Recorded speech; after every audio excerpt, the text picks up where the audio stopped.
Teaching the crate command, if you've already watched the introduction to the house, you saw us do it a little bit in that video, but I wanted to go a little bit more into detail on it. We're going to use the reward base, and then we're also going to do the pressure based. So again, first thing we want to do, take the food, throw it into the crate. He hears it, he goes inside, free. Once all 4 paws go inside the crate, and now he knows that he has been released from the behavior. He can get the food that's in there, and he can come back out and get more food. Good job, buddy. So again, we throw. Get my puppy training guide by Morgan J. Hurd on Amazon and check out the Petwise Companion series on Amazon for more practical guides. Come in. Free. Good boy. Verbal praise. Nice job, bud. See, he's starting to go in there now on his own, and that's really what we want to start to see. We make it a fun little game. Free. Using the terminal marker. So I used the terminal marker when he was sniffing, so I kind of rewarded him sniffing inside the crate, but that's okay. It happens sometimes. Come on, buddy. Crate. Oops. Don't want to drop it. Then we throw it in. Puppy goes in. Free. Good boy. Nice job, my little man. Again, crate. Then we throw. He goes inside. Free. And then we reward. Now, we can also do this using the leash pressure. So what I want to do with that, place him into a sit, guide him into the crate. Free. Let him come back out, get a piece of food. Good job, buddy. Guide him into the crate.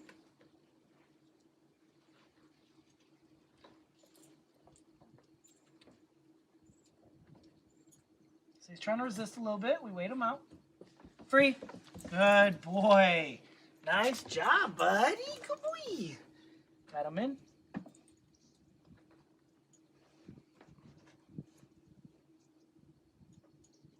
Come on, buddy.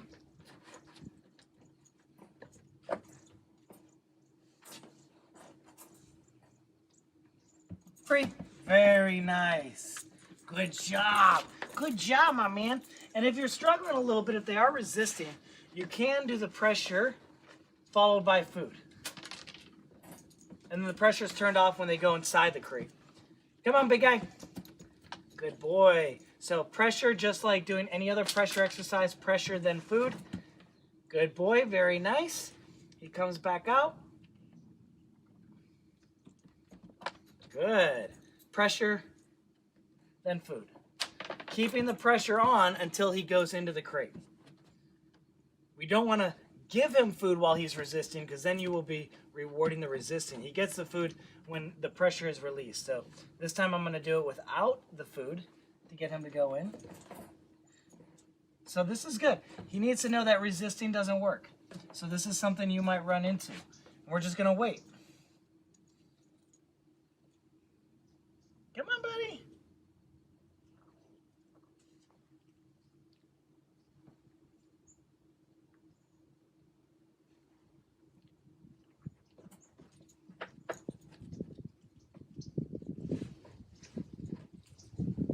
Good, yes. Very nice. Break. Good boy, yes. Good. We're going to do it again. Yes. Good boy. Come on, bud. You see, the resisting is becoming less and less. And this, you can use this same technique for getting your dog into the car if they don't want to go into the car. Yes. Good boy. Very nice. I could use a terminal marker if I want. Free. Good boy, buddy.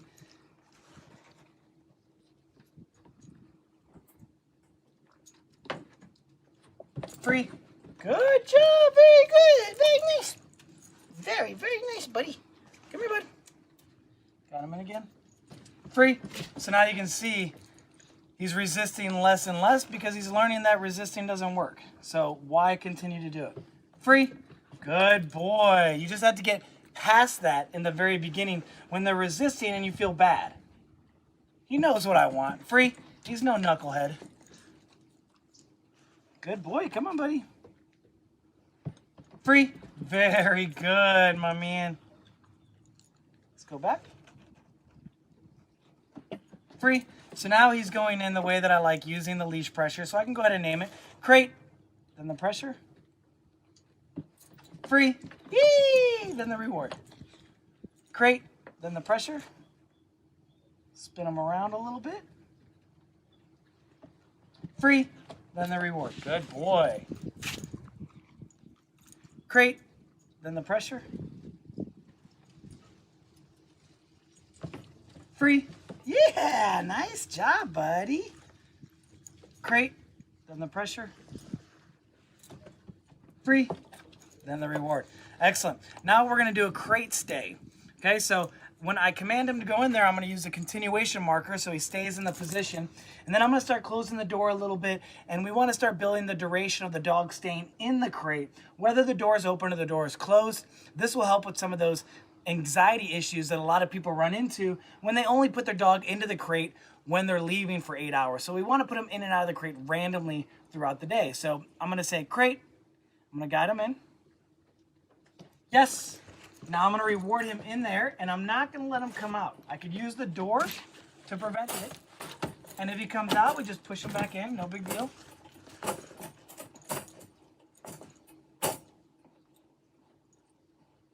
Yes. Give him a piece of food. Yes. No. So if he tries to get out, we just put him back. No big deal. Good. And he can stick his head out. So I'm going to wait till he breaks it. Yes. No. And then we're going to guide him back. Yes. No. Just like any other stay, we say one no. We place him back in. No. Place him back in. Good. Yes. Watch his paws. No. Spin him around. Put him back in. Yes. No. Spin them around and put them back in again. Come on, bud. Good. No. Good boy. No. So now he's starting to stop his movement, which is showing me he's figuring it out. Good. Yes. Remember, it's always one no to pinpoint the mistake. And then we help the dog by putting them back into the crate so they know exactly what they're supposed to be doing when we say no. Yes. Good job, little buddy. And I'm going to reward him for staying in there. I'm going to close the door. Yes. Then open it. No. Guide him back in. Close the door. Yes. Open it and reward. Close the door. Yes. Open, reward. Don't be afraid of your dog making a mistake. They're going to. Yes. And then, as every other stay command, we could build distance. Yes. Come back and reward. Build distance. No. And that's why we have the leash. Calmly bring them back. Good boy. Yes. No.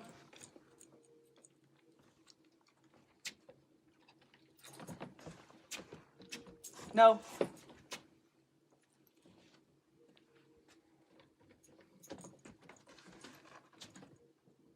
Yes. Good job. Yes. Very nice, my little buddy. Good boy. Yes. Excellent. And then, as I said before, we can close the door, walk a little bit away. Yes. Come back. And you see, I didn't even lock it. I just closed the door in front of them, build some distance. Yes. Then come back and reward. And then I can release him if I want, using our release word. All done. Yay! Nice job, buddy. Good boy. And that's going to be how we will teach our crate command using reward-based training, pressure-based training, and developing reliability in the position by reinforcing it using our no and directing them back in, implementing the leash pressure.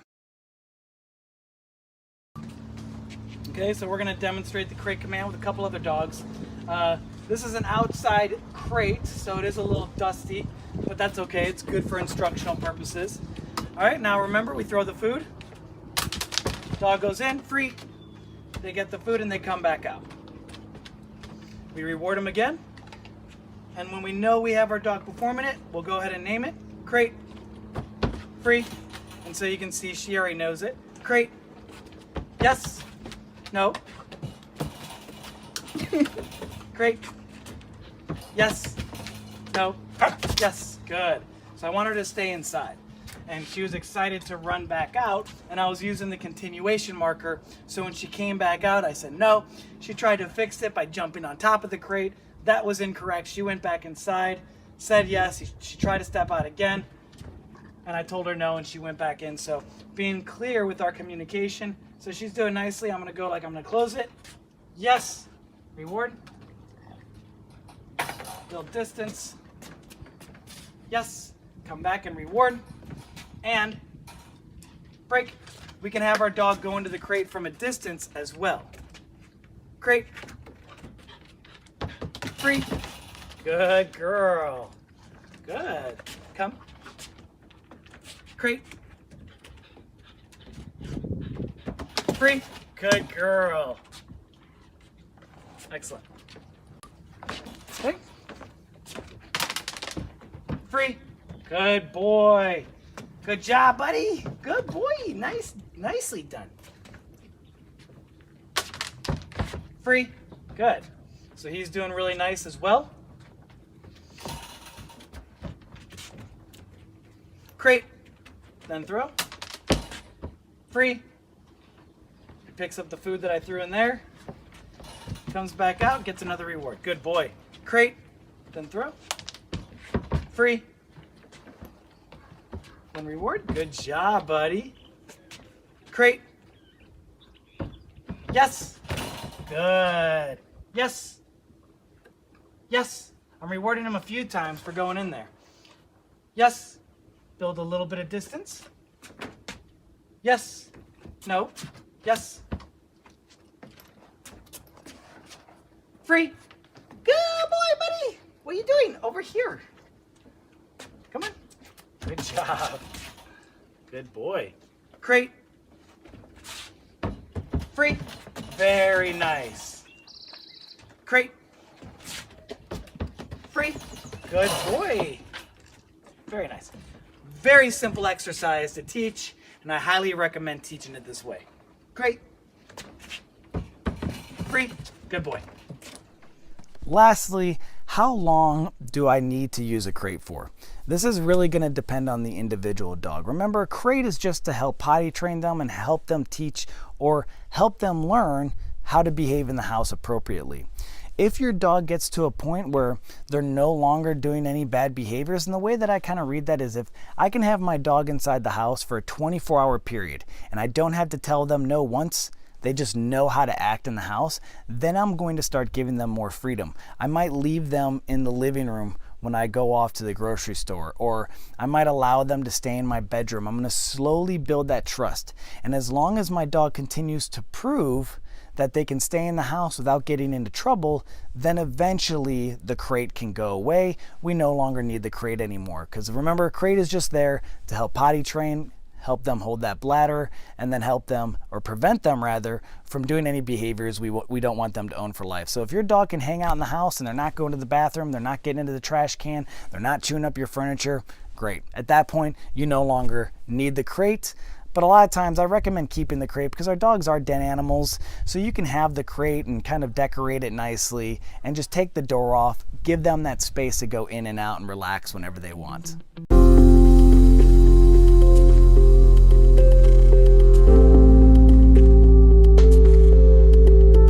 In today's video, I want to focus on the length of leashes. It's a common question. Should I have a regular leash? Should I have a flexi leash? Should I use a long line? Should I use a pull tab? What are the benefits of each and every leash and which one is best for you? That's what we'll cover in today's video, so let's go.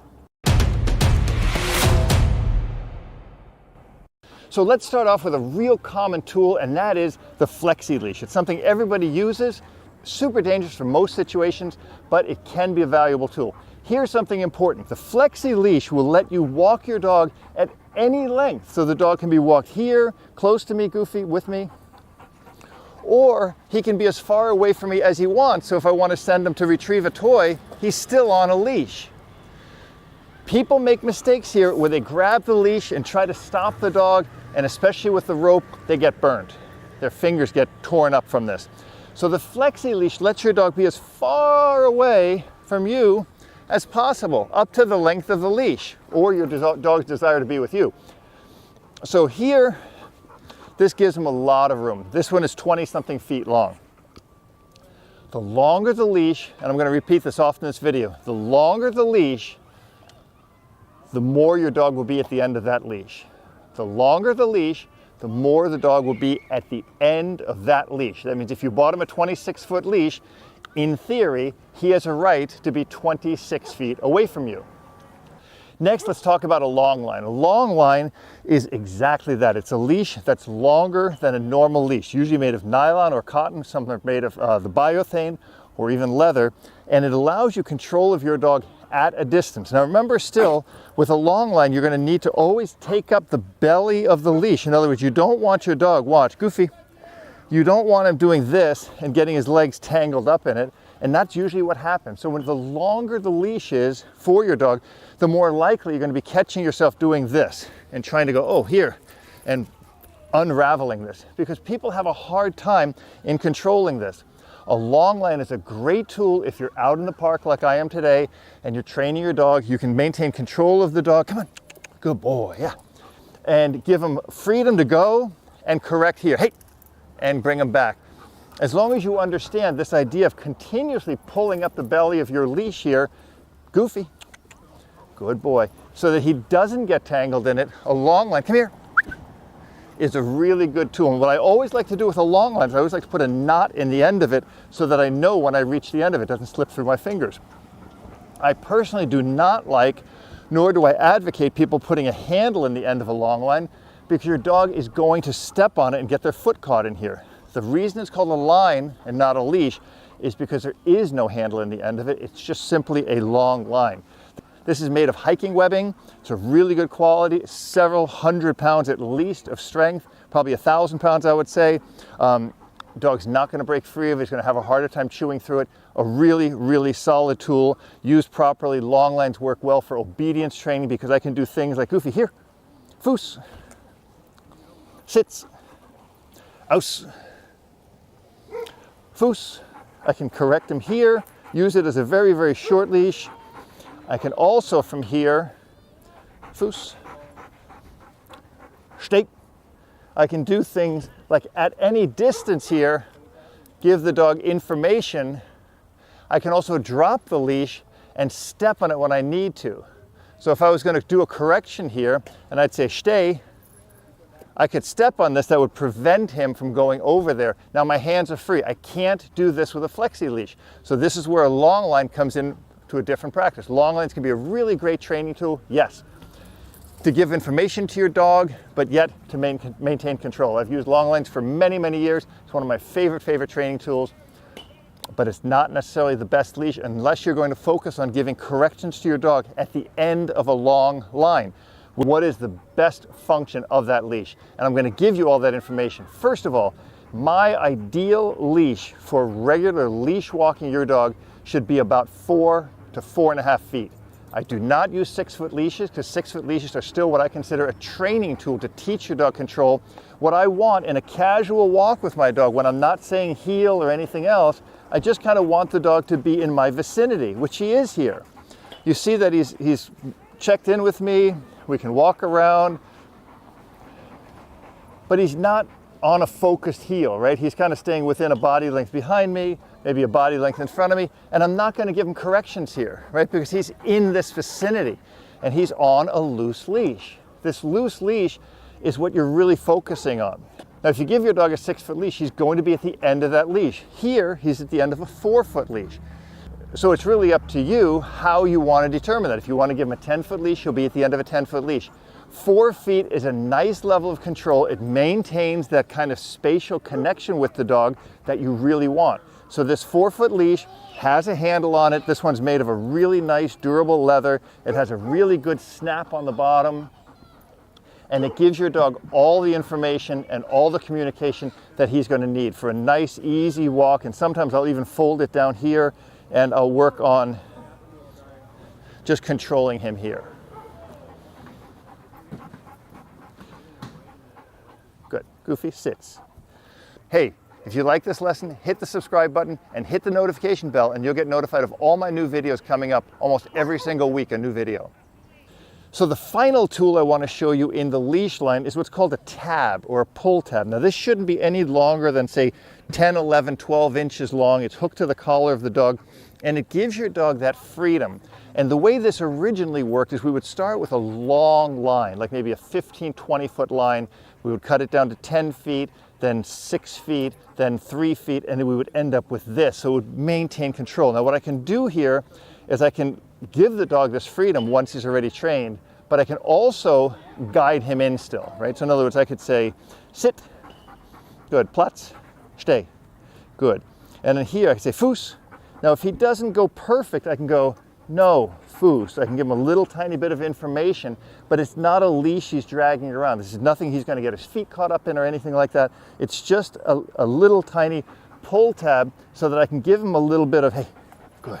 So if I was going to work on fixing his healing, good, I can give him this, hey, good. See here, good, good. And at any time I can drop it and see he still feels it's there because it's still there. And this is the last phase in teaching your dog off leash work, healing, or anything like that, because I can easily reach down and grab it, and I can easily drop it and still maintain that great control with him that I have, because he feels there's a leash on there. And now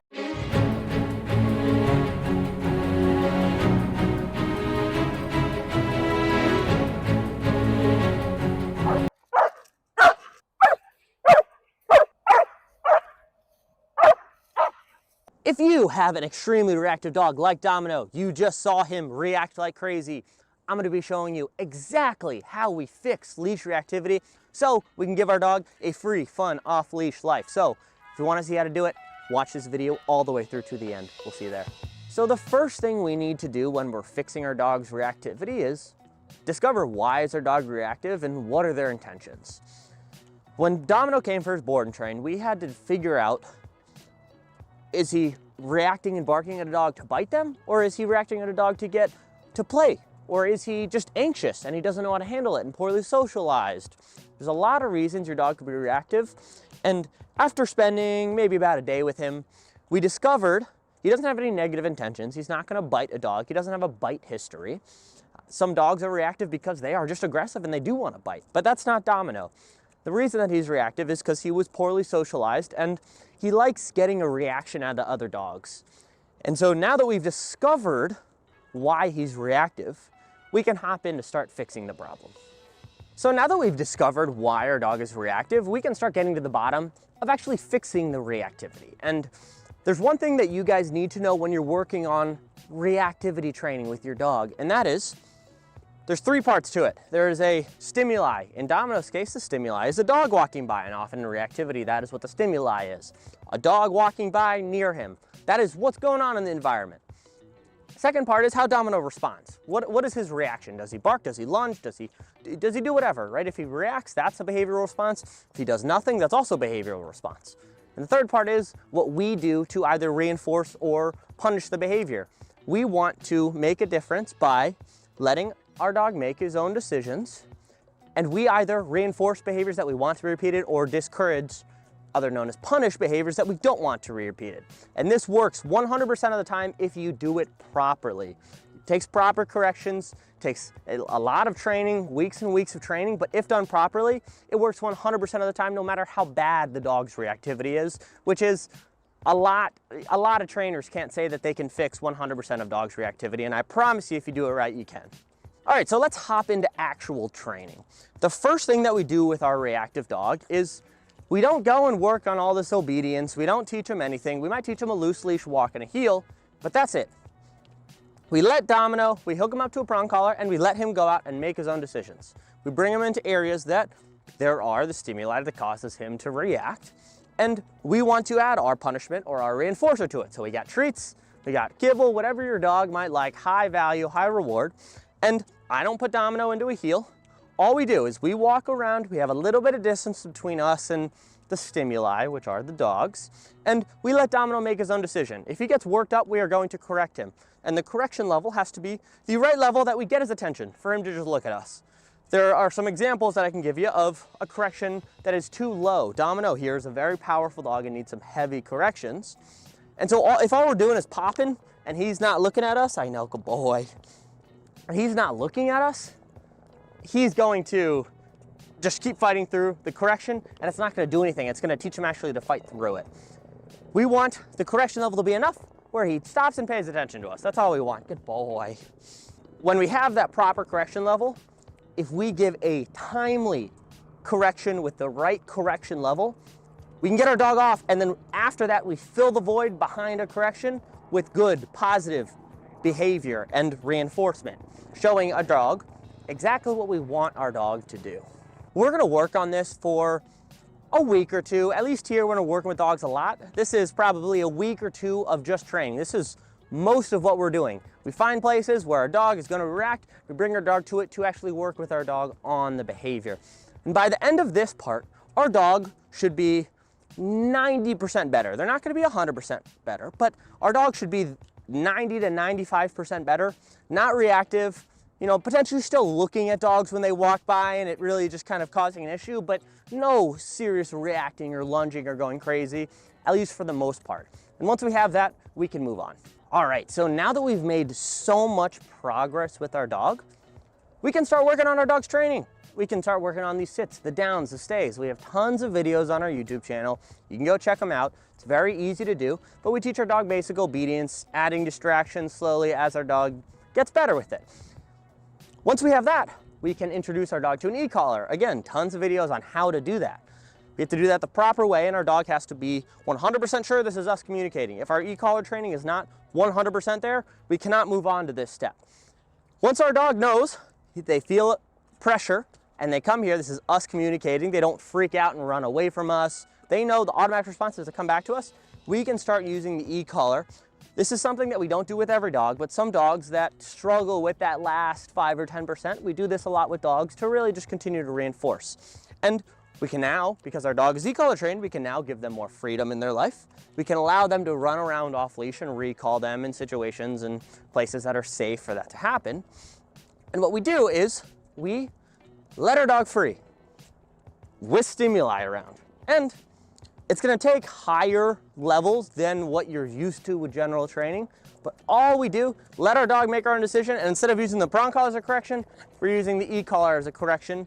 Again, a level just enough where we get a dog to turn around and look at us and come to us, but not a level that's too high where our dog freaks out, and also not a level that's too low that our dog fights through it. It's the same exact pressure level, but this is just a correction with no direction, and the prong collar is a correction with direction, which is a very different feeling for your dog. And so that's why we always start off and see if we can fix the reactivity with just the prong collar alone. Let's walk around and we'll find some dogs, and I'll show you exactly what we do. We are out here in a field. We just had Domino running around a little bit, and we have a dog coming by. So I'm gonna show you exactly what we do to yes, good boy, right? We're gonna encourage that, yes. Let him make a good decision. No. Little bit of pressure there, yes. Yes, good Dom. No, pressure, yes. Good boy.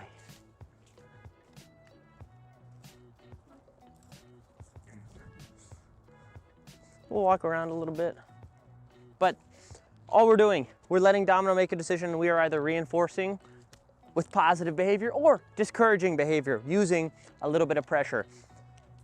What we do is we keep continuing to practice this, get closer, as we did with the reactivity with a prong collar, and we're just doing the same thing with an e-collar, allowing our dog to make decisions on their own. And before you know it, you are going to be right next to dogs, walking, with your dog be totally fine, and having two options. One, correction on a prong collar, or a correction with no direction with an e-collar. So now that we have fixed our dog's reactivity, all we're going to do in the future is continue to generalize commands, generalize obedience, and generalize the lack of reactivity. We're gonna put our dog in different situations, push them further and further every day, and continue to improve on their training, because training is never, ever done, but our dog can live a so much more happy life, a so much more exciting, engaging life, and they don't have to be reactive and stressed out about it.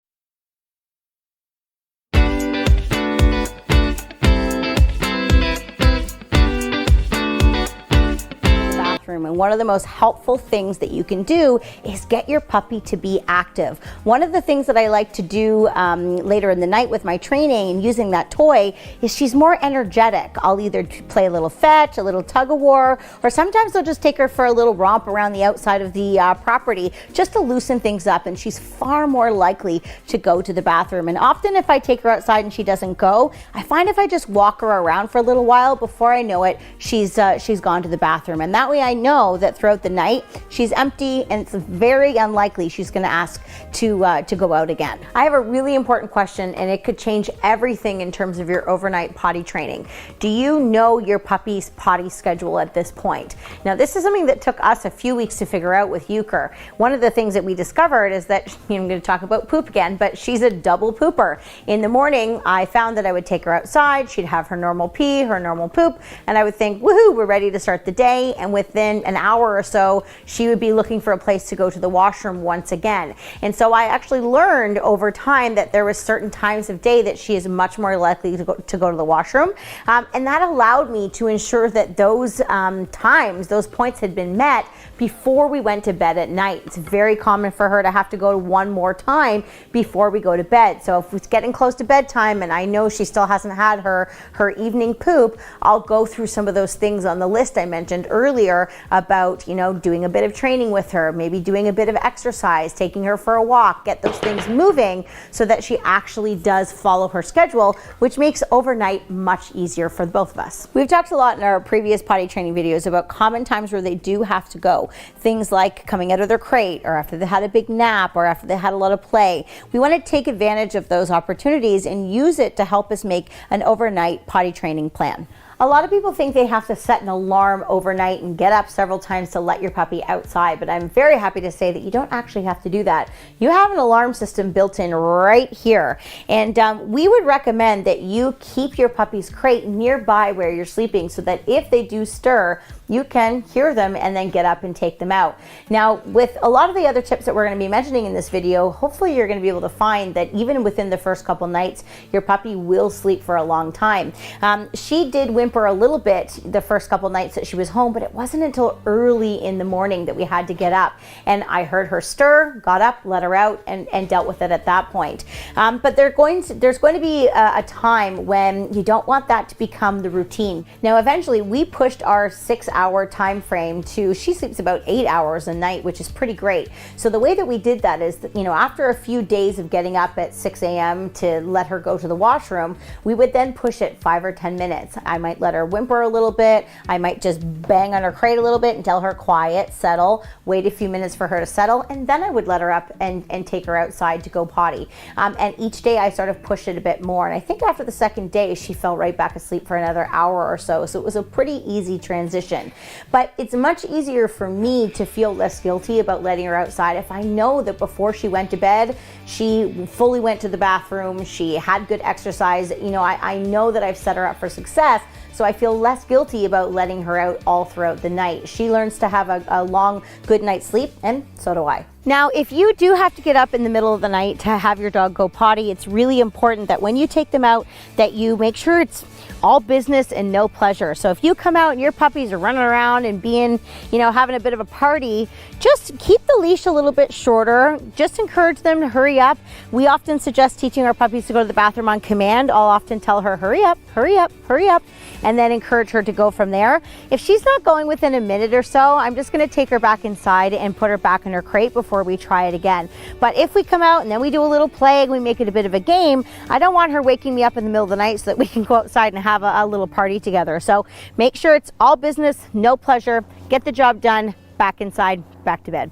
I'm talking a lot about structure with our puppies, but looking down the road a little bit, there's certain things that you might not need to worry about as your puppy gets a little bit older. Things like restricting water throughout the night, or not feeding or playing with them at a certain time of the evening. As your puppy gets a little bit older, they are going to learn how to self-regulate. And one of the ways that you're going to know that you're ready to kind of loosen the rules a little bit is your puppy successfully making it overnight every single night without asking to to go outside or without having any issues? You know, are they typically doing well with their house training during the day as well? Do they understand to hold it or to ask you to go outside? Do they understand not to have accidents in their crate? Can they spend a long time in their crate without needing to go outside? These things are all going to slowly start to come together for you, and at that point you can start to decide whether you want to be a little bit more relaxed with some of those rules and structure. Yes, good boy.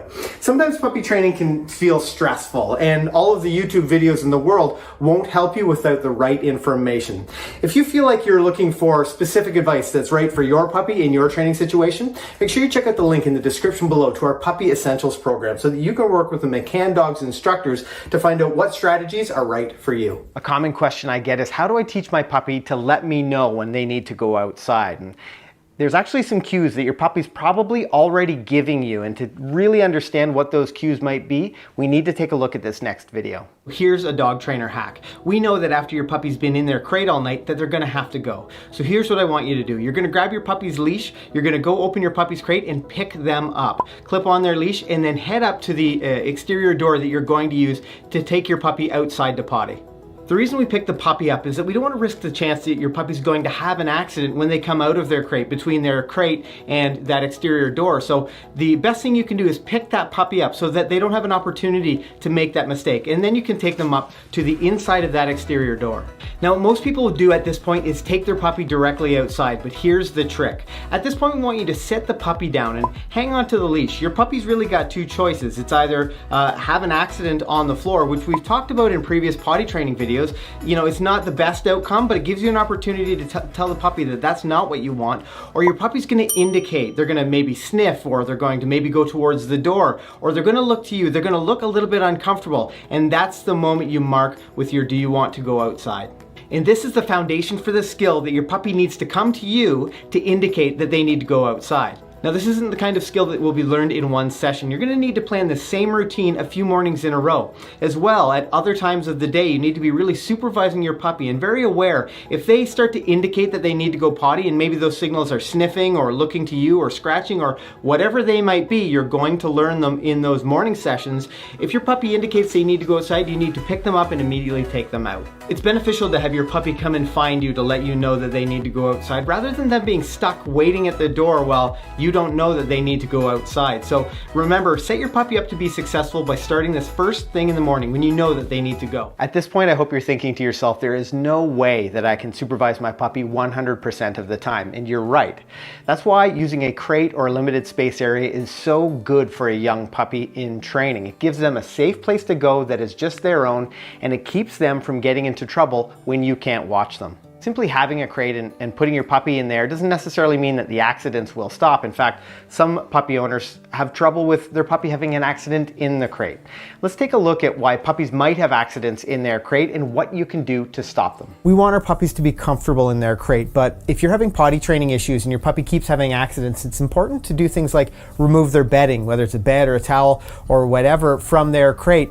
Puppies will sometimes go pee or poop on that bedding or on that towel, and then they'll sort of scrunch it up to the side so that they can still sleep comfortably. Now, this won't be forever. This is just while we deal with this potty training issue. We're going to remove the bedding from the puppy's crate if they continue to have accidents. Remove other things like pee pads as well. It creates a bit of a conflicting message for puppies, and we're going to show them exactly how they can very quickly potty train by giving them very clear boundaries. So by taking them outside, for example, and if you're using puppy pad training in your house, there's probably lots of videos on YouTube that talk about progressively moving it closer to an exterior door, for example. But let's make sure for now that all of the other things in our puppy's crate have been removed if they're having problems with potty training. Next, we need to look at how much room our puppy has in their crate. Now, a lot of us will buy a crate for the puppy's lifetime. We're going to buy it big enough for them to grow into. But the problem there is that when your puppy's really little, there might be too much room available for them to go have an accident in one corner and then sleep soundly or lie down and be comfortable and dry in another corner of the crate. something that you can do is, especially for those of you who have a wire crate for your puppy, you can get a divider. Now I know there's probably some plastic crates out there that you can get a divider for, but you may need to look at doing something like creating bulk in one end of your plastic puppy's crate. Make sure that you really have a good look at how much room your puppy has. They need to be able to stand up, lie down, and turn around quite comfortably in their crate. But if you're giving them too much more room than that, then they may feel like there's lots of opportunities to go pee on one side and sleep on the other. I'm gonna use Hippie Shake as my demonstration dog, and I want her to feel like there's a bit of a consequence if she has an accident in her crate. And you can see here, I pour an entire cup of water in one end of the crate, and she's still able to relax comfortably in the other end of the crate. So make sure that that crate has the appropriate amount of space for your puppy, especially when you're having potty training problems. Another option is going on like a buy and sell website and grabbing a crate from there really inexpensively. Now, people are often selling crates because they feel like they don't need to use them anymore, or maybe their puppy has grown out of it. So you can definitely check that out while your puppy is this size. And just a quick search on our local buy and sell website, and I found all sorts of puppy crate options. We want our puppy's crate to be somewhere that they can be safe and comfortable and to help us with their potty training process. And we don't want to have to be supervising them when they're in there. However, when you're working on crate training, especially if you're having potty training problems with your puppy, it's a great idea that if they're in their crate and you're able to supervise them, that you do keep an eye on them, that you really listen for them to maybe start making noise that they might need to go outside. Now, this may seem a little inconvenient, but moving your puppy's crate around to wherever you are in the living space is going to be really helpful after your playtime or your training session, or when they want to have a rest. Moving your puppy maybe beside you in the living room while you hang out in there, it's going to allow you to hear them make noise and let you know when they need to go out. Maybe they begin to stir. Now, if your puppy just all of a sudden decides to go potty in their crate, that's also going to allow you to capture that moment and use your voice with an oops or an ah or something, some verbal marker to let them know that that's not what you want. At that point, you can take them outside and praise them for going in a place that you do want them to go. But that moment that you're able to catch them in the act and mark that moment is going to be really helpful if they do have an accident. We have lots of crate training videos on our YouTube channel that will help you to make your crate a safe and comfortable place for your puppy to be. I'll make sure I list a couple of the links to those videos in the description below. Did you know that you can actually teach your puppy to go pee on command? Kale McCann has helped thousands of puppy owners to master this exact skill. Let's figure out how to teach your puppy to go pee and poop on command. The first thing that I want to talk to you about is how to actually teach your dog to go to the washroom on command. Now, when you take your puppy outside, they can get very easily distracted, so it's best to keep them on a short leash and just stand still and try not to talk to them too much. Stay quiet and let them just think about their job.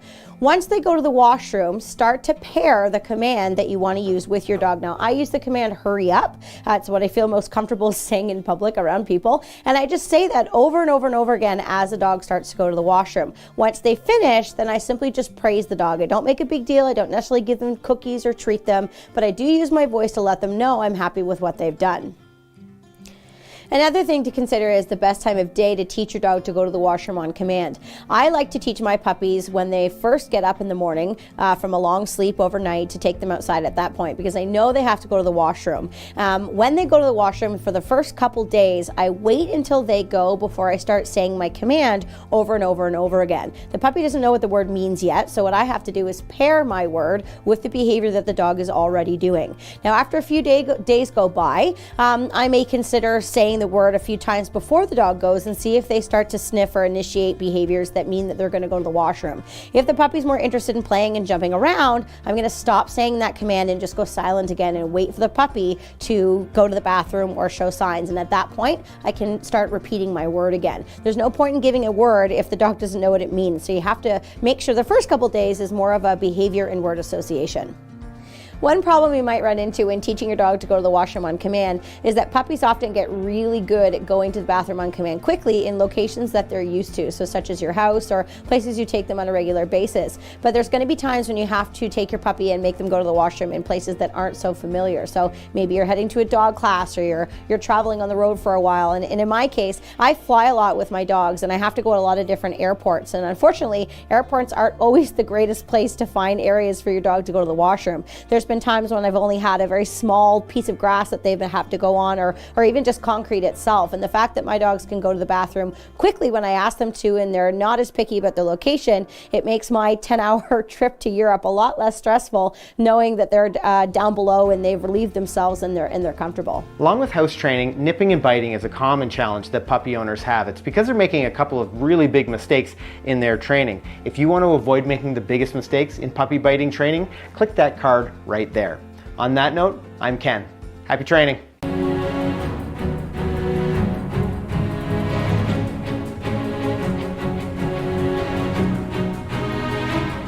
Wally and I are going to be sharing our 6 super hacks for potty training. These are the tips and tricks that helped us potty train Wally at under 9 weeks old when we first brought him home. We use these in conjunction with my 1-step proactive potty training process. At the end of this video, I'm going to share some common potty signals and cues that your puppy is telling you that you may not realize. It's really going to help this process. So let's jump in right now. Now, if you've been watching my videos, you know that I do not believe in free food. And what I mean by that is I am not a big fan of putting dog food bowls on the floor. And what I have here is Wally's lunch. You can see he's very food motivated. And the reason he's not lunging for this, he's still young and learning, is we have taught him and shown him that, okay, mealtime, you're gonna work for your food. And he loves it. Why? Because dogs love working. Yes, even young puppies. He's been doing this since we brought him home at 8 weeks old. And by the way, if you're new here, this isn't my puppy. This is technically my mom's puppy. So this is technically my little brother, but I live close and I love working with him and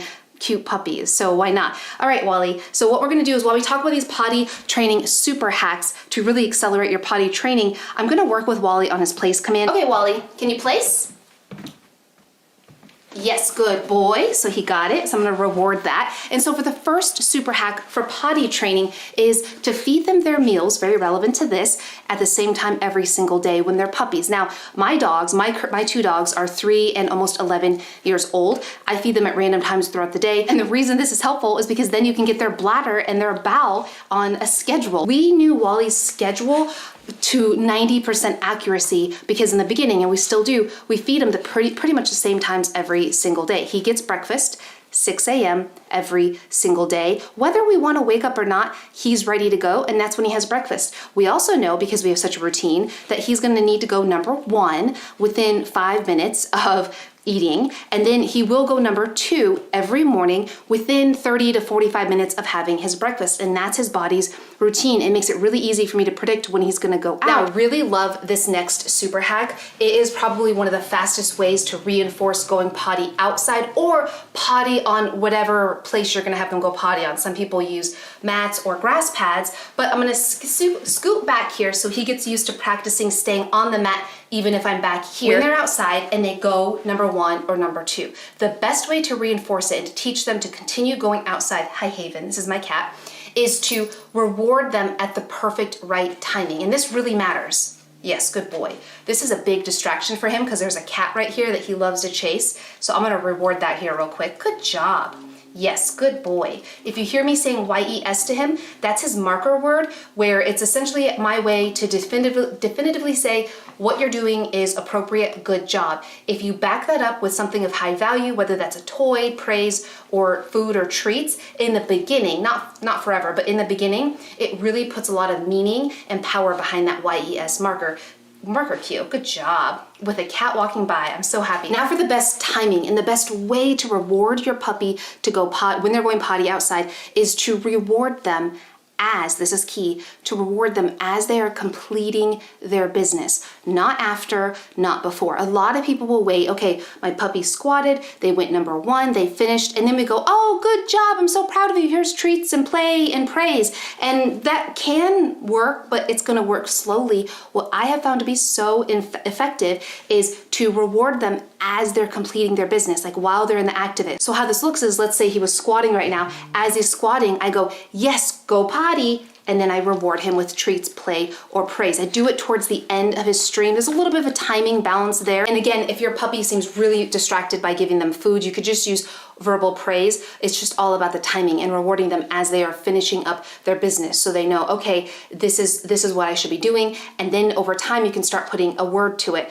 For my dogs, I use tap your kidney for number 1, and I use hurry, hurry for number 2. But this is such a powerful thing to do to really avoid dogs that will ask you to go outside and kind of fake pee. I've fostered dozens and dozens of rescue dogs. Many of you guys know that, and most of which were puppies that I've potty trained. And many of them are very smart, just like Wally here, and they learn, okay, if I go outside and pretend to go potty, I'm gonna get treats or play or praise. So I wanna make sure they know that I'm rewarding them for actually doing their business. The other pro tip on this is kind of pro tip 2.0 super hack, is to have a treat jar that has an easy removable lid right by the back door, so that as you're going out, if you want to have treats as the reinforcement, then you can easily grab them on the way out. And I actually forgot about this next super hack until my mom brought Wally home a few weeks ago, and I was helping with potty training, and it was something that, yes, good boy. And it was something that, again, it's been a little bit since I've had a foster puppy in the house because we just moved to Oregon, long story short. All the videos for those updates are down below.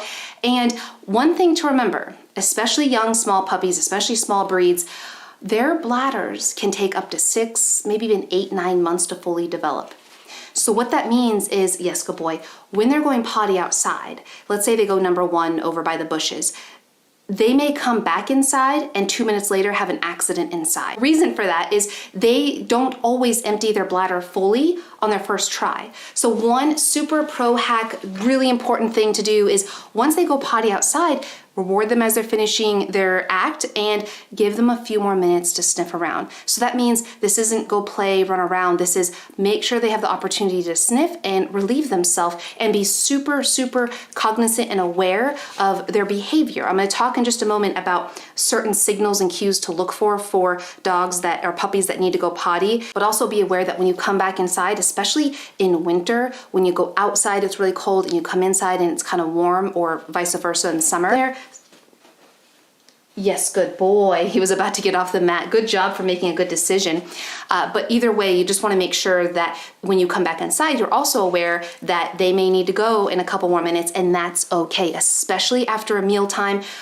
This is kind of another super hack, which I think most people get, but you want to be taking your puppy outside to go potty, in my experience, after every meal, anytime after they sleep, nap, any change of any sort, they need to be going outside. Yes, if you have an apartment, you're gonna have to use puppy pads, or you're going to have to find a not super dog populated area to take them out that frequently. Because when they're little, especially like Wally here, right now he's about 14 weeks old and about 12 pounds. And right now he can sleep through the night for about 5 to 7 hours pretty easily with no interruption. But throughout the day, he still goes out every 1 to 3 hours to go potty. So it's something that you're just gonna have to accept. And then the next super hack is, a lot of people say, okay, well, it's super cold here. I live in Alaska, or I live in a high-rise condo, or I don't have a backyard. That doesn't mean that you can't follow all of these super hacks, and it doesn't mean you can't follow, yes, my one-step potty training. It just means you're gonna have to be more creative with where they go potty. So if you guys haven't seen my fresh patch video, that was my best alternative potty pad option for people who don't have a backyard. You can click the video up here. Again, it's all linked below. So I'm gonna move this over a little bit so I can get a little bit of distance just to work on duration and changing up the scenery. One thing with dogs and any training you're doing, remember that dogs and puppies, they're situational. My favorite story is one time I was at a puppy training class with my Labrador. This was like 10 years ago. And the trainer asked the class, raise your hand if your dog 100% knows how to SIT. Yes, good boy. And everybody raised their hand. Oh yeah, my dog knows how to do that. My dog knows how to do that. And she said, okay, can everybody get up and show me? And I would say about 2 out of the 15 dogs were able to do it. And the reason is an SIT in the dining room, I'm in my mom's dining room right now, versus an SIT in the backyard are two completely, yes, good boy, are two completely different things to dogs. So me sitting over here makes this PLACE command much more difficult. You'll see that he's a little bit more fidgety because it looks different, it feels different. So for nighttime potty training, a hack on that is when you take the puppy out to go potty, I highly recommend that you are not cuddly with them, you're not playing with them, you're as boring as possible. Go out, use a flashlight if you want to be extra safe. As soon as they go potty, and as soon as they're finishing up going potty, Yes, good boy. You want to make sure that you give them their yes command. You don't have to always use your treat or food. You could just use your voice with praise, and then you go right back inside and put them in their crate. And guess what they're likely going to do in the beginning? They're probably going to cry, and that's okay. So with Wally, what we did is we actually woke him up, and that's part of my proactive potty training process. Again, that's all linked down below. When we took him out, we let him go potty, and then we came right back in. We didn't even barely talk to him. We kept very boring, very still, very quiet. Put him in the crate. At night, another hack in the beginning, and he's still doing it today, probably will for the first few months. His crate is right next to my mom's bed, and that way he doesn't feel super isolated and super alone. And eventually she'll probably move it out to her office, I think is where she'll have it, or the living room. And as soon as he went potty, we put him in the crate and we would just go back to sleep and be quiet. And yes, he cried, but here's the thing. We didn't say anything, we didn't react, we just kind of let him cry for a little bit, and we made sure he wasn't injured or needed anything, of course. And in about 10-15 minutes he'd stop whining. And the first night I think it was like 20 minutes, and then the second night it was like 22 minutes, and then the third night it was like 15 minutes, and then by the fourth night it was like 5 minutes of crying. And it wasn't screaming chaotic, it was kind of this whimper. And because yes, good job. And because we were conditioning him to love being in his crate throughout the day, every day, all my crate training videos are down below, and how to turn the crate into Disneyland, he self-soothes very quickly. And because of that, he wasn't having accidents in the crate. He also wasn't having as many accidents and needing to go out as often throughout the night, because we were mentally stimulating him throughout the day. We worked on him learning to love the crate and just basic fun games and basic cues and basic obedience in the crate all throughout the day, even on day one of coming home. You see how he's getting restless? He's kind of moving around, and that's because he's a puppy and I'm asking him to sit there for a very long time. You're doing very good. Yes, this is for 14 weeks old to have his food right here. If you're wondering, this is what he's eating. He's eating a raw, fresh food diet. You can find it from your independent pet store. I feel like I say this 10 times. All what I feed Wally and my favorite food for puppies is linked down below or right up here. But it is literally just raw meat, raw crushed bone, raw organ. It's not processed. The only preservative is the freezer that it's stored in, and then we defrost it and then feed it to him. It's like a hamburger patty. It's the most nutrient-dense food we could feed a puppy. And then we also made sure that we bought him a crate that would be big enough for him to grow into. If you follow me at all, you know I am a huge fan and big advocate of Diggs crates. That's a special code for you, linked down below. Definitely check them out. And what I loved about it is we bought him the medium one because they're good for dogs, I think between 30 to 40-ish pounds, which is what he should be full grown. And it comes with a puppy divider. So there's a gate that we put in the middle of it when he was really little. He's grown since, and that way he didn't have, it wasn't like a tight space, but it's a little bit smaller, so he wasn't as inclined to go potty inside his crate, because that's his little nesting bed area. Now for this next super hack, it's something that I don't hear a lot of people talk about, so it's, I think, gonna be very helpful for you. And it has to do with what we do when they do have an accident inside the house. And then I'm going to talk about some really important signals you need to be watching for, so that you know when they're gonna need to go potty. But we're gonna level this up a little bit, and I'm gonna put his food on the floor in front of him. Yes, good boy. And this is definitely testing him. So if I'm half distracted, that's why, but I want you guys to kind of be part of his growing up process. I'm documenting him growing up, and you can see there's a ruler behind me. I just don't want to miss a minute of working with Wally. He's such a good kid. But one thing that people get confused on is, okay, well, what do I do when my puppy has an accident in the house? Because even we, like even me, who's done this so many times, Wally has absolutely had accidents in the house, and it happens, and it's okay. So set your expectations and understand that it's a reality. The way you respond to it, though, the way you respond to it is completely your choice and can completely slow down or speed up the process. And what I recommend, was always worked for me, is first and foremost, never, ever punish the puppy for going potty inside. Here is the thing. If your puppy goes potty in the house, it is 100% wholeheartedly, and I say this with love, your fault. And I don't mean that as a combative statement, because again, he's had accidents in the house, and that was my fault. I take ownership of that. But the reason it's your fault is because puppies, they tell you when they need to go, which I'm going to tell you in a minute what those signals are, but they tell you when they need to go every single time. And sometimes we miss it because it's life and we're human and nobody's expected to be perfect, and it's okay. But if you go into it with that expectation, understanding that it's on us and there's going to be accidents, and the best way to handle it is just to one, not punish them, but once they go, we pick them up, we take them outside right away. That's the first thing we do. We don't scream, we don't yell, we just pick them up, we take them outside. Most times they'll finish going outside, give them a good opportunity to do it. If they finish going outside, you better reward the heck out of that puppy. If you can, grab a treat by that treat jar, from that treat jar you left by the back door, and if they go outside after they've gone inside, you reward them as they're finishing up. Yes, good puppy, go potty, good job, yay, good job. Because what you want them to learn is, okay, I went inside and I could sense mom and dad wasn't happy because I know that you're gonna feel that, I did. And you pick them up, you go outside, but then when I peed on the grass, I got lots of treats and praise, so maybe I want to pee on the grass. And the other reason why you don't want to punish is oftentimes you're just going to scare the puppy. And what's going to happen in that situation is they're not going to want to show you, yes, good boy, look how good he's doing. They're not going to want to show you or tell you when they need to go. In fact, they'll be more likely to hide their signals from you of when they need to go, and that's going to result in more accidents and slower potty training. So punishing your puppy, in my experience, I've never done it, but it's something I would never recommend. Good boy, you're doing so good. Now let's talk about signals. What I want you to remember, and I know I just said this, but please remember this. Your puppy will always tell you when they need to go potty. You just have to be able to understand their language, just like we are expecting them to understand our language. And the way that they tell you is gonna vary puppy to puppy, and it's gonna change potentially and evolve as they get older. So you've got to be adaptable, just like we want them to be adaptable to us and our crazy world we brought them into. So the most common signals are obviously sniffing. If you see your puppy start to sniff, they need to go out. Also, oftentimes when puppies have accidents inside, it's usually in the same general area. And if you see your puppy start to walk to that area, even if they've just gone out, they need to go outside.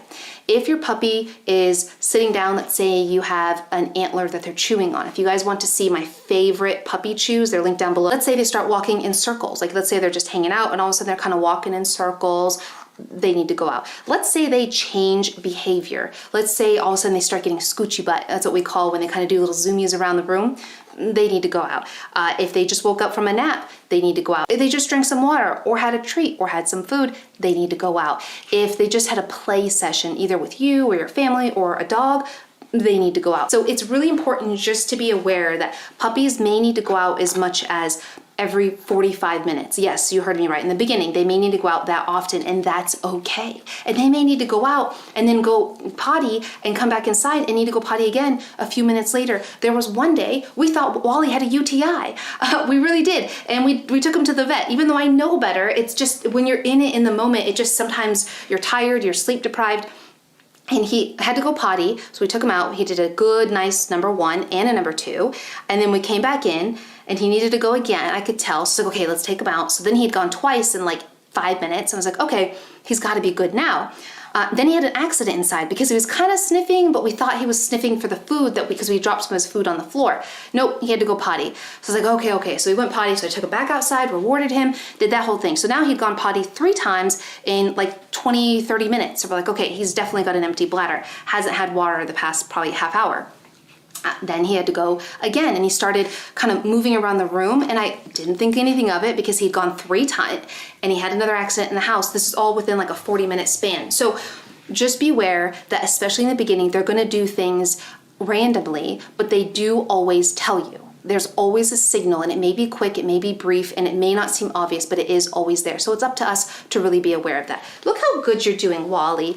Can we show the world how good you're doing? Just so proud of you. Get my puppy training guide by Morgan J. Hurd on Amazon and check out the Petwise Companion series on Amazon for more practical guides. And if you want to see my favorite toys and pet products for Wally, and puppies, click the video right here. And I hope you have a beautiful day. Bye.